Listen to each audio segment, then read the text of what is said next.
সোনাপুরের কচুতলির করুণ কাহিনী। জনমানবহীন মরুভূমি সদৃশ্য দৃশ্য। এক সময় যেখানে জনবসতি ভরপুর ছিল, আজ সেই স্থানে এক মরুভূমিতে পরিণত হয়েছে। জনশূন্য সে এলাকা, হাহাকার পরিস্থিতি মানুষের মধ্যে, স্বপ্নের ঘর ভেঙে চুরমার। কিছুদিন আগে অসম সরকার অসম পুলিশের সহযোগে এক উচ্ছেদিত অভিযান চালিয়েছিল সোনাপুর কচুতলিতে। সেখানে অবৈধভাবে বসবাস করা লোকেদের ঘরবাড়ি ভেঙে চুরমার করে দেয় সরকার। তবে করুণ পরিস্থিতির সম্মুখে সেখানে বসবাসকারীরা শুকনো পাতা, গাছের ডাল, বাঁশ দিয়ে ঘর বানিয়ে কোনোভাবেই তারা প্রাণ রক্ষা করছে।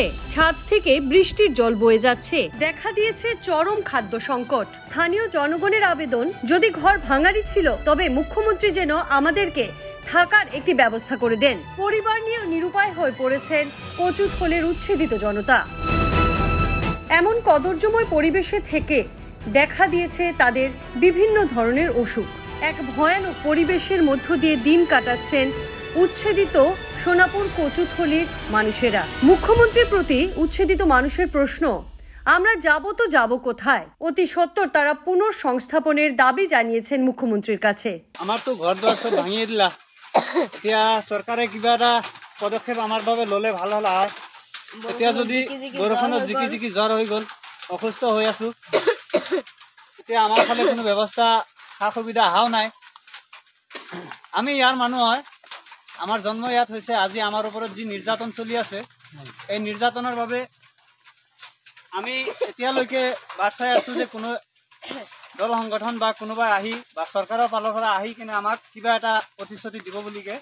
আমাক তো সৰকাৰে উচ্ছেদ কৰিছে। এতিয়া ধৰক আমাৰ ঘৰ বাৰী একো নাই। আমি এই বৰষুণৰ মাজত আমি এনেকে আছো, ল'ৰা ছোৱালী লৈ কিনে এইটো তামোৰ তলতে আমি আছো, পানী পৰি আছে। এতিয়া ভাতৰ কাঁহী চাহিও নাই।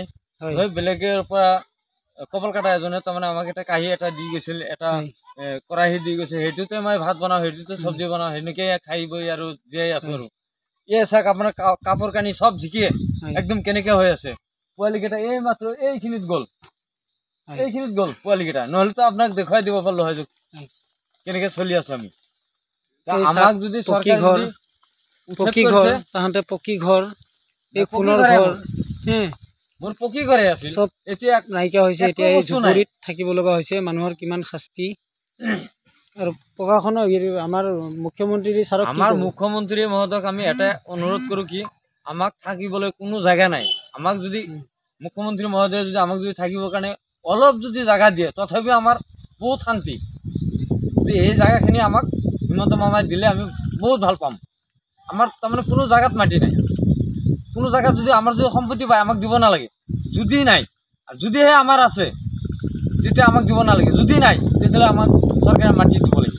যে কোনো খবরের জন্য যোগাযোগ করুন 7099017330 এবং 7099017110 নম্বরে।